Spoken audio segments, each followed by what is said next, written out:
welcome to Supercoach Jords Way. This is a new series where there'll be a number of videos where I just speak about how I play the game. So there's no right or wrong way to play the game, but this is my way. So everyone plays differently. And yeah, so it should be good. And this video will be on risk assessments. So I've developed this based on 3 years of playing Supercoach, taking it pretty seriously, I guess you could say. And I can see a lot of the players, so yeah, this is an assessment or a test you could say, and in my view, if you have too many players that fail this test, then they're a high risk pick. You have a high risk team because you have too many high risk picks, basically. So basically, there's, I'm not sure, 12 things here, maybe more, where if I highlight them in red, that means they fail that part of the test. Orange is a little bit iffy, kind of not too bad, but not great either. Green is a tick. So the more green, the better. And yeah, I'll go through all of those. So, and also at the end of the video, I'll provide examples. So it should be good. So the first thing, probably one of the most important things, is job security. And by the way, this is a risk assessment for premium picks. So job security, obviously, your premium must have 100% job security. So if that's a tick, then that's all good. Pass the first part of the test. Has this player had an interrupted preseason? This generally affects how the player will play early in the year, especially because you always hear about players. Lockie Neal, for example, the first time he had full preseason, all Australian. So 2 full preseasons, Brownlow medal. That's just one example, but yeah, obviously if you're injured in the preseason, you got less training to go off, and especially at the highest level, everyone's trying to get some sort of edge. So they have to pass that. This is a big one. Is a player considered injury prone, especially the soft tissue injuries? Now, sometimes players with soft tissue injuries, they can work, they can not have the injury, but generally they do. So repeat offenders, Toby Green, Tom Rockcliffe, Dane Beans when he was playing, just very hard for them to play 22 games, and that's what we want. So that's another one, very important. Is this player in or near his prime? 22 to 29, I guess, is the range. Sometimes players can work earlier, sometimes after, but we look at Dangerfield, he's 30 now, and every year, the past few years, he's still been a premium, obviously, but you can see the decline every year. So he's declined maybe the past 3 or 4 years, just slightly. Some players can work.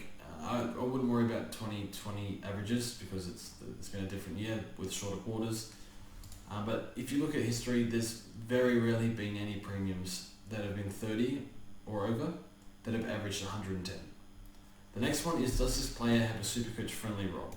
And the 4 Supercoach friendly roles I have here are inside mid, ruck, halfback, flank, and this is kind of debatable because intercept markers, they have good and bad games, because if you take an intercept marker out of the game, they're not going to score anything. I have intercept markers there as well. So I'm more like the inside mids, rucks, and halfback flanks, because that's where the bulk of the Supercoach scoring, the contested ball, just plenty of marks, kicks, stuff like that. That's where that happens. Hit-outs advantage are huge in the ruck. So these are what I consider the Supercoach friendly roles. The next one is, this player at risk for a role change, and what is the downside of that potential role change? So for example, Rory Laird, I assume he plays midfield this year. If he goes half-back, that's fine. Probably averages low 90s. Plays in the midfield, averages over 100, I assume.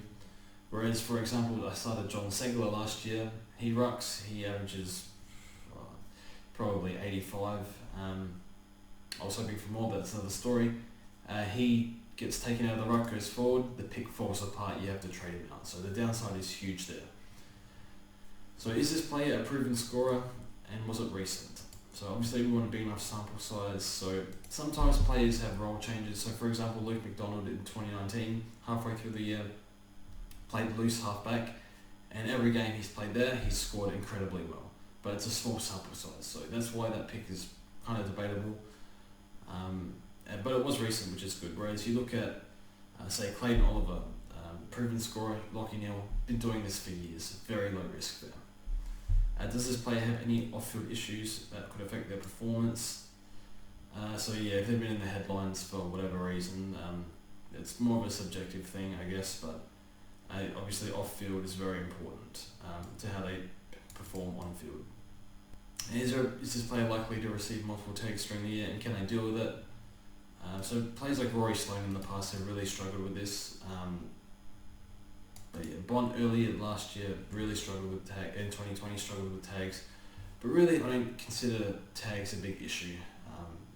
Obviously it happens, but they're not going to get tagged every week. They might get tagged a quarter of the year, so not too worried about that one. But it is an issue, and it can affect if you want to start them or not, because you think if they get tagged a lot, you might want to pick them up at a cheaper price. The next one is this player playing for a team that is expected to lose a lot, and would that affect their scoring? So, for example, like Jake Lloyd, Sydney lost a lot, but it didn't really affect his scoring at halfback. But say Hawthorn midfielders, I guess it didn't really affect Tom Mitchell. But sometimes, if a team is losing a lot, overall their Supercoach points are going to be down. So something to consider, and more or less to consider if you want to overpay for someone in a team that loses a lot in the midfield. Sometimes it doesn't affect it, but this isn't a big one, but something to be aware of.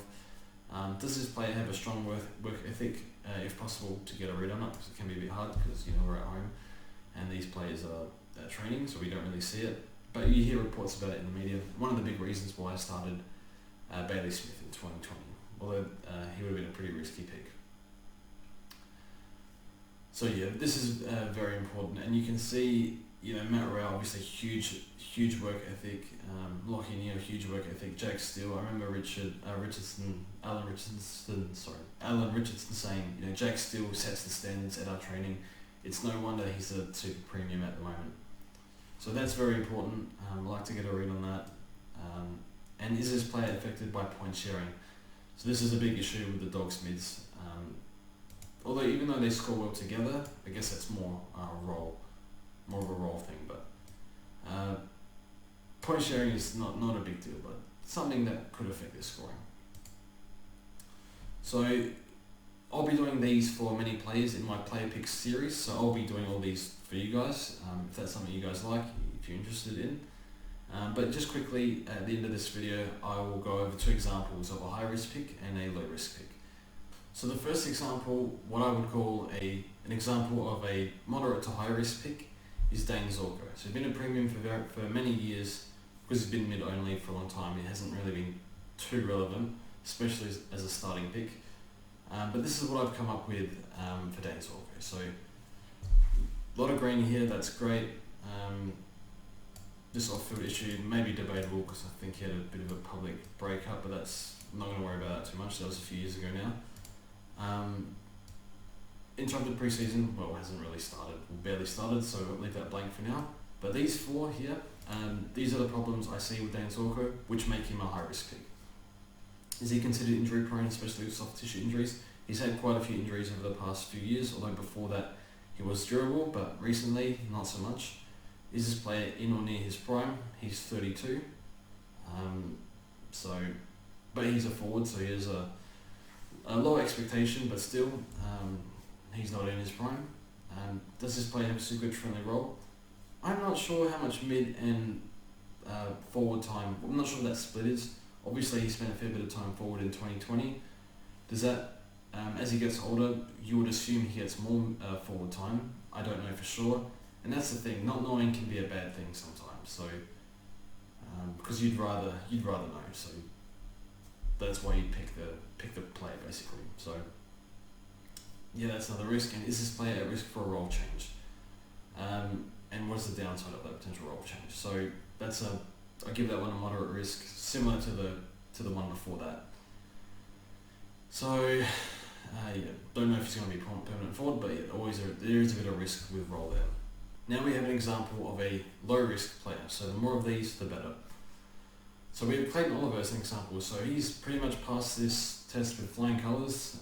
In his prime, perfect job security. He's not moving from the midfield. So there's 2 minor issues here. Has he had an interrupted pre-season? I saw him in a sling on Brownlow night. I don't know exactly what's happened there. I assume shoulder surgery. I don't know though. So that's something to monitor. But yeah, he'll have 4 or 5 months from when he had that till round 1. And he might receive a few tags throughout the year. Petrarca might take the tag off him, that'd be great. But still an issue. So no real big issues here. Still the interrupted preseason, something to monitor, but he's going to have plenty of time to recover from that. So thanks for watching the video. So this is the first episode of a few more to come. And yeah, if you have any questions or anything like that, feel free to ask in the comments. Maybe there's something else to add to this, or maybe I'm being, too overbearing with how harshly I look at plays. So anyway, thanks for watching, and we'll see you guys soon.